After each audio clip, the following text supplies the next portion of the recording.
అందరు నమస్కారం అండి. జోగి మేఘన గారు ఈరోజు ప్రెస్ మీట్ పెట్టడం జరిగింది. నిన్న జోగి రమేష్ ప్రెస్ మీట్ పెట్టి మేఘన అనే అమ్మాయి గురించి అబద్ధాలు మాట్లాడడం జరిగింది. జోగి రమేష్కి కౌంటర్గా ఈరోజు ప్రెస్ మీట్ పెట్టి కొన్ని వాస్తవాలు మాట్లాడడం జరిగింది. ఏదైతే ఈ మేఘన అనే అమ్మాయి కేసు పెట్టింది అని వైసీపీలో ఉన్న నాయకులు అందరికీ తెలిసినప్పుడు వైసీపీలో నెంబర్ 2గా ఉన్న సజ్జల రామకృష్ణారెడ్డి అనే వ్యక్తి జోగి మేఘనాని వాళ్ళ తల్లిదండ్రుల్ని పిలిపించుకొని తాడేపల్లి ప్యాలెస్లో ఒక మీటింగ్ పెట్టి మీకు న్యాయం చేస్తాను, మీకు న్యాయం చేసే బాధ్యత నాది అని సజ్జల రామకృష్ణారెడ్డి హామీ ఇవ్వడం జరిగిందంట. తర్వాత నెల రోజులు గడిచినా కానీ సజ్జల రామకృష్ణారెడ్డి ఎక్కడ కూడా పట్టించుకోలేదు, ఎవరో కూడా వాళ్ళకి న్యాయం చేయలేదు అని ఆ అమ్మాయి ప్రెస్ మీట్లో మాట్లాడడం జరిగింది. వాళ్ళు ఎవరు పట్టించుకోకపోయేసరికి నేనే ఫర్దర్గా పోలీస్ స్టేషన్లో వెళ్ళి కంప్లైంట్ ఇవ్వడం జరిగింది. నేనే పోరాడుతున్నాను, నాకు జరిగిన అన్యాయం గురించి నేనే గలం వినిపిస్తున్నాను, నేనే పోరాడుతున్నాను, నాకు ఎవరు కూడా సపోర్ట్ చేయలేదు. నేను జగన్మోహన్ రెడ్డిని కూడా కలవాలని ప్రయత్నించాను కానీ కలవలేకపోయాను అని మేఘన గారు ఆ ప్రెస్ మీట్లో మాట్లాడడం జరిగింది. ఒకసారి మేఘన గారు జగన్మోహన్ రెడ్డిని ఉద్దేశిస్తూ ఏం మాట్లాడుతుంది అనేది ఒకసారి వినిపిస్తా, వినండి. వెళ్ళడం జరిగింది. నేను అక్కడికి వెళ్ళిన తర్వాత మాకు న్యాయం జరగట్లేదు సజ్జల గారి దగ్గర అని చెప్పేసి అక్కడ కూడా ఆఫీస్కి వెళ్ళడం జరిగింది. ముందు సజ్జల రామకృష్ణారెడ్డి మీటింగ్ పెట్టాడు. ఎప్పుడు నెల రోజుల ముందు ఎప్పుడైతే ఈ అమ్మాయి కేసు పెట్టిందో అది తెలుసుకున్న సజ్జల రామకృష్ణారెడ్డి వీళ్ళందరినీ పిలిపించుకొని వెల్లంపల్లి శ్రీనివాసు, సజ్జల రామకృష్ణారెడ్డి, జోగి రమేష్, అలాగే మేఘన తల్లిదండ్రులు, అలాగే జోగి శకుంతల, రాజీవ్ వీళ్ళందరితో ఒక మీటింగ్ పెట్టి మీరు సైలెంట్గా ఉండండి, మీకు న్యాయం చేస్తాను, నాది పూజి అని హామీ ఇచ్చాడంట సజ్జల రామకృష్ణారెడ్డి. తర్వాత పట్టించుకోలేదంట, దేకలేదంట. ఇలా కాదు జగన్మోహన్ రెడ్డి దగ్గరికి వెళ్దామని జగన్మోహన్ రెడ్డి దగ్గర కూడా వెళ్ళిందంట, వినండి. బట్ మేము కలవలేకపోయాము. అక్కడ కూడా వెళ్ళేసి మాకు ఇట్లా అన్యాయం జరిగింది అని చెప్పేసి చెప్పుకుందాం అనుకుని మాకు ఆ ఛాన్స్ రాలేదు. సరే ఇక్కడ న్యాయం జరగట్లేదు, ఎందుకంటే జోగి రమేష్ గారు చెప్పిన మాట మీద మళ్ళీ కూడా నిలబడట్లేదు. ఇంకా మాకు చేసేది ఏం లేక మేము మళ్ళీ కూడా 24th జూలై 2026న ఇబ్రహీంపట్నం పోలీస్ స్టేషన్లో ఎఫ్ఐఆర్ ఫైల్ చేయడం జరిగింది. ఎందుకంటే ఇంకొక విషయం, ఈ ఎఫ్ఐఆర్ ఫైల్ చేసే ముందు నేను ఒక ఇంపార్టెంట్ విషయం చెప్దాం అనుకుంటున్నాను మీ అందరికీ. పెళ్ళయింది నాకు 28 మే 2025. అయితే పెళ్ళైన 2 monthsకే నా మీద null and void case Rajiv వేయడం జరిగింది. బట్ అమ్మాయి చెప్పేది జగన్మోహన్ రెడ్డి దగ్గరికి వెళ్ళాలనుకున్నాను అనింది, బట్ కలవలేదంట. నేను మేఘన గారికి మేబీ తెలియదు అనుకుంటా, జగన్మోహన్ రెడ్డి దగ్గరికి మీరు వెళ్ళినా, జగన్మోహన్ రెడ్డి దగ్గర వెళ్ళి మీరు కలిసి మీ బాధను, మీకు జరిగిన అన్యాయం చెప్పుకున్నా సరే మీకు ఏమాత్రం జగన్మోహన్ రెడ్డి న్యాయం చేయడు. ఎందుకంటే జగన్మోహన్ రెడ్డి అనే వ్యక్తి తల్లి చెల్లిని మెడబట్టుకొని బయటికి గెంటాడు, ఓకేనా?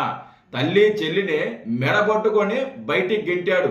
తల్లి చెల్లికి న్యాయం చేయలేని వ్యక్తి మీకు ఎలా న్యాయం చేస్తాడు అని మీరు భావిస్తున్నారో నాకు అర్థం కాల, నిజంగా నాకు అర్థం కాల. మేబీ మీకు తెలియకపోవచ్చు జగన్మోహన్ రెడ్డి మనస్తత్వం ఎలా ఉంటుందో, జగన్మోహన్ రెడ్డి కోరత్వం ఎలా ఉంటుందో, ఆయన మైండ్ సెట్ ఎలా ఉంటుందో, అతను మహిళల పట్ల కానీ, తల్లుల పట్ల కానీ, చెల్లెల పట్ల కానీ ఎంత ఘోరంగా ప్రవర్తిస్తాడు అనేది మేబీ మీకు తెలియకపోవచ్చు. మీరు ఒకసారి జగన్మోహన్ రెడ్డిని కలిసే ముందు మీరు లేక సునీత గారిని కానీ, లేకుంటే విజయమ్మ గారిని కానీ, లేదా షర్మిల గారిని కానీ వీళ్ళని ఒకసారి మీరు సంప్రదించి ఏమండి నాకు ఇలాంటి అన్యాయం జరిగింది, జగన్మోహన్ రెడ్డి దగ్గరికి వెళ్ళాలనుకుంటున్నాను, మీ అన్నగారు లేదా మీ కొడుకు నాకు న్యాయం చేస్తాడా లేదా అని చెప్పి మీరు వాళ్ళ దగ్గర సలహాలు తీసుకోండి.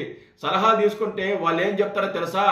ఎట్టి పరిస్థితుల్లో జగన్మోహన్ రెడ్డి దగ్గరికి వెళ్ళబాకు, వెళితే నీకు న్యాయం జరగదు, న్యాయం జరగపోగా ఇంకా నీకు అన్యాయం జరగద్ది. దానికి ఉదాహరణ నేను, నా తల్లి, నా చెల్లెలు.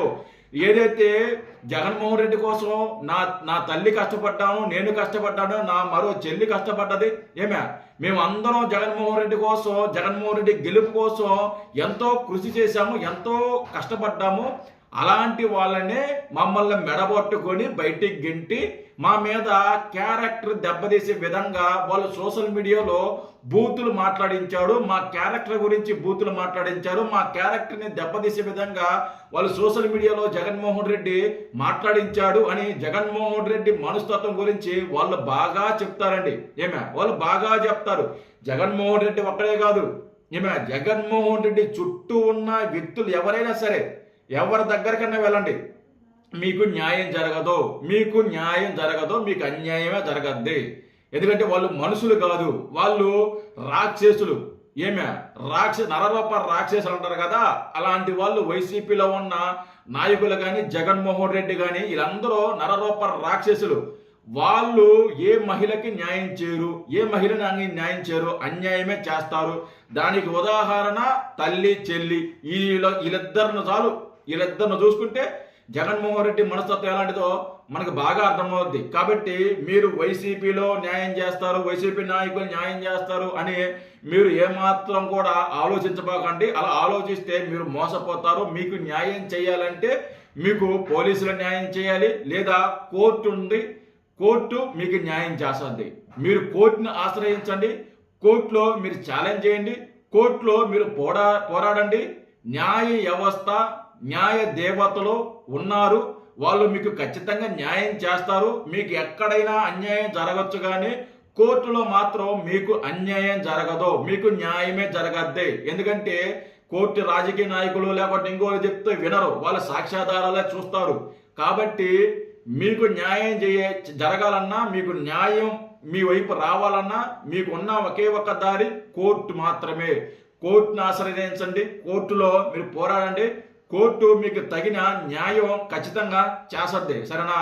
అంతేగాని జగన్మోహన్ రెడ్డి న్యాయం చేస్తాడు, జగన్మోహన్ రెడ్డి దగ్గరకు వెళ్ళి మాట్లాడితే లేకుంటే జోగి రమేష్కి గట్టి బుద్ధి చెప్తారు అనుకోవటం మీ పొరపాటు అండి, మీ పొరపాటు. ఏమాత్రం కూడా చేయడు. మీరు నెల రోజు పైన మీరు పోరాడుతున్నారు, మీరు కోర్టులో పోలీసుల చుట్టూ కోర్టుల చుట్టూ తిరుగుతున్నారు, ఈ ఇష్యూ జరుగుతుంది. దీని గురించి జగన్మోహన్ రెడ్డి కానీ లేకుంటే సజ్జల రామకృష్ణారెడ్డి కానీ లేదా వైసీపీలో ఉన్న మిగతా నాయకులు కానీ ఎవరైనా కానీ ఒక్క స్టేట్మెంట్ ఇవ్వగలిగారా? మీ మామ జోగి రమేష్కి ఒక్క ఫోన్ చేసి అసలు ఏం జరిగింది అని వార్నింగ్ అని ఇచ్చారా? లేదా ఒక పరామర్శన చేశారా? ఒకసారి మాట్లాడారా? వాళ్ళు మాట్లాడరు. ఎందుకంటే వాళ్ళు మూర్ఖులండి, చాలా మూర్ఖులు. వాళ్ళతో ఎంత దూరంగా ఉంటే అంత మంచిది. మీరు వీలైనంత వరకు మీరు విడాకులు తీసుకొని మరొక జీవితాన్ని, మరొక లైఫ్ని లీడ్ చేయండి. ఇలాంటి ఎదవలు, జోగి రమేష్ లాంటి ఎదవలు, వద్దు.